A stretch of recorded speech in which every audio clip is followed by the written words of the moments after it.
Hello students, myself Dr. Richa Srivastav, and in this video lecture I am going to discuss basic principles of sinusoidal oscillators. This video lecture it will follow the following outline. First of all, basic concept of oscillator, then basic equations of the oscillator will be discussed, then oscillation criteria, what is the criteria of oscillation, that will be discussed, and finally the types of oscillators will be discussed. First of all, coming to the basic principle of sinusoidal oscillator. This is the basic structure of a sinusoidal oscillator. Here it can be seen it has a amplifier A with the gain A and the feedback network, which is the frequency selective network. It is connected in the feedback loop. And unlike negative feedback, here we can see that the XF, that is the feedback signal, it is not subtracted, it is added with this input signal XS. This is the difference between the negative feedback and the positive feedback. And we will derive the equations also to show the difference, what is the difference between the equation of the amplifier with negative feedback and the amplifier with the positive feedback. Now the gain of the amplifier with positive feedback, the complete equation, it is given by AFS is equal to AS upon 1 minus AS dot beta S. Now we will derive this equation, how this equation we have obtained, that we will see. This complete feedback circuit, it will have three basic equations. At the input side, if we see, Xi is equal to Xs plus Xf. This equation, it has been obtained if we apply here, if we add these three signals Xi, it will be Xs plus Xf. It is the summation of these signals Xs and Xf. Now second equation, it will be, if we will see, this is XO, the output, it is A times Xi. And the third equation that we see is XF, feedback signal, it is beta times X naught. Now if we want to derive the relation between XO and XS, that is XO divided by XS, from this basic equation only we can derive XO upon XS, but what we have to do, we have to replace Xi in terms of XS and XF also in terms of XS. So this equation, it can be rewritten as Xi, it can be written as XO by A, and it is equal to XS plus XF, it can be written as beta times X naught. Now if we take X naught as common, then this equation, it can be written as 1 upon A minus beta, and it is equal to XS. So X naught upon XS, A upon 1 minus A beta. And since we are considering the oscillator circuit and we are assuming that A and beta, they are the function of frequency, so it can be written as AS upon 1 minus AS beta times S. It is equal to AFS. Means the amplifier with positive feedback, the overall gain, it will be the AS divided by 1 minus AS into beta S. Now in this equation of this feedback, the amplifier with positive feedback, we are having a numerator and denominator.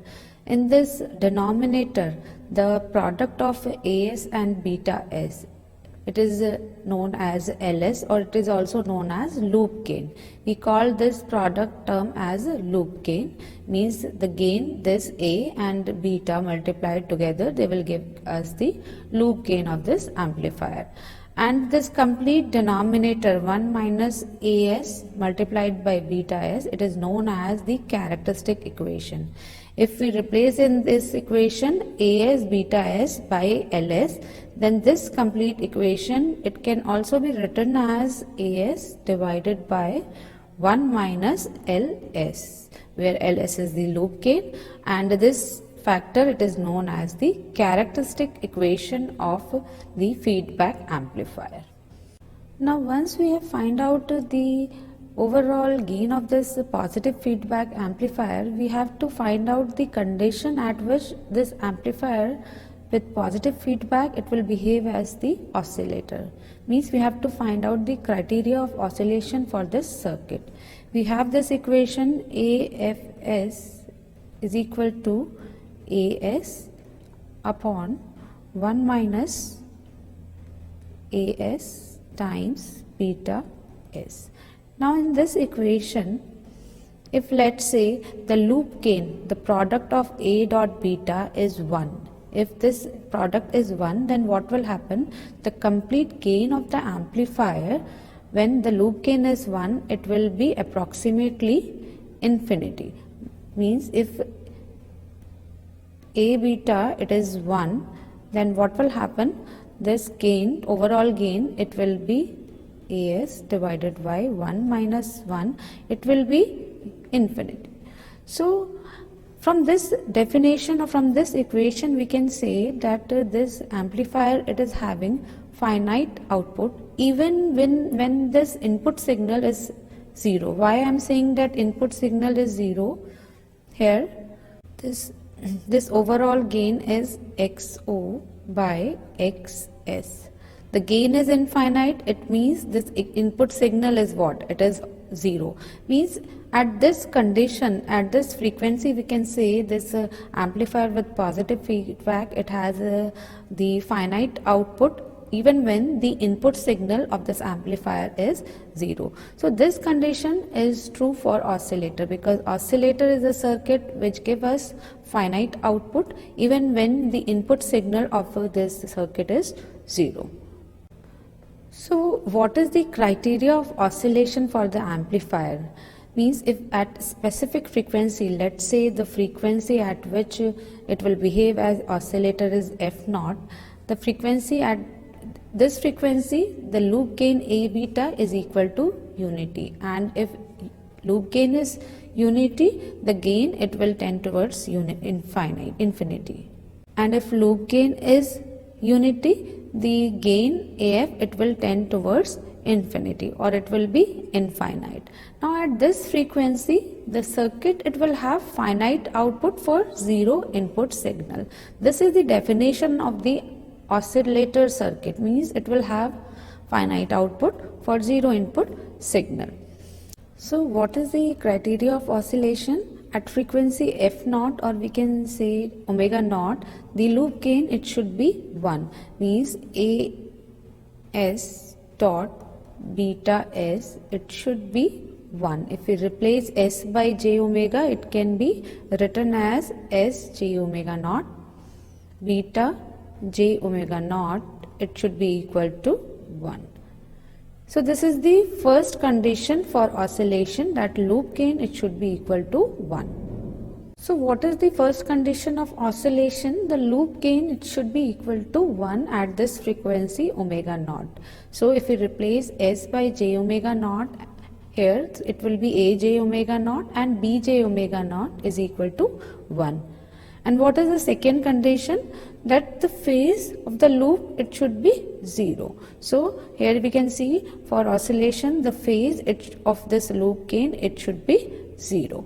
So this criteria, these two conditions for oscillation, they are also named as Barkhausen criteria. They are known as Barkhausen criteria. And for any circuit to give the oscillations at the output without any input, it should fulfill these two conditions, then only it will get sinusoidal oscillation at the output. Now this Barkhausen criteria, it can be derived in another way also. What another way? For oscillator we are saying that this input signal is 0, that is we will set Xs is equal to 0. It means Xf and Xi they will be same. So we can say that Xf, here the equation is Xf is beta times X naught, but Xf and Xi they are same. Why I am saying same? Because Xs input signal is 0. So we will replace this Xf by xi in this equation. So what will be the equation?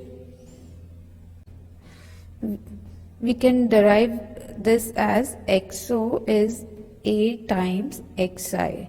From this equation, xo is what? It is a times xi, but xi is it is equal to xf because xs is 0. So it can be written as a times xf, and xf in terms of xo it is beta times x naught. So it can be written as beta times a beta times x naught.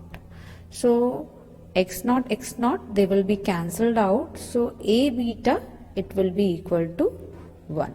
This is the condition for oscillation of oscillator.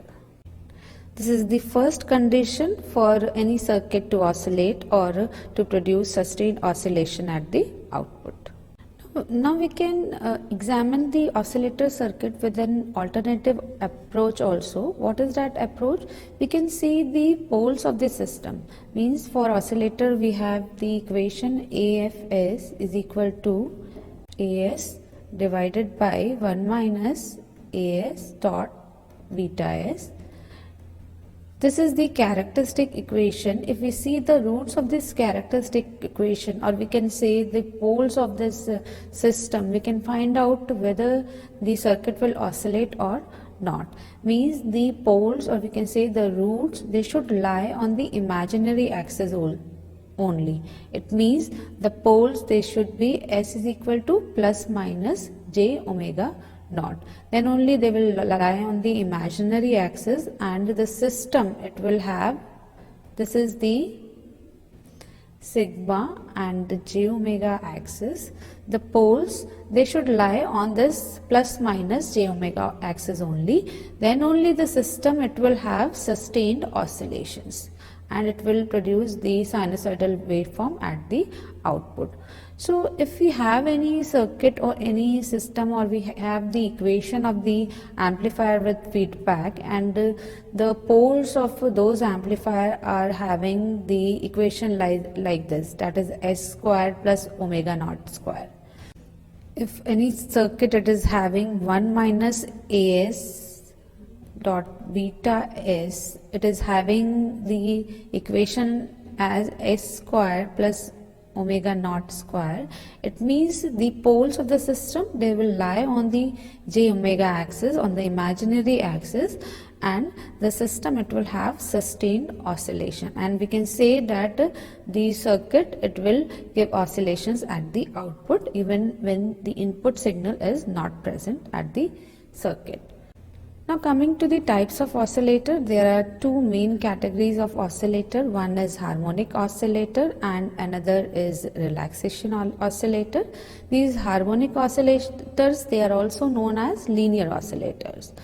Now what are harmonic oscillator? In harmonic oscillator, the flow of energy is always from active component to the passive component, and the frequency of oscillation, it is decided by the feedback path only.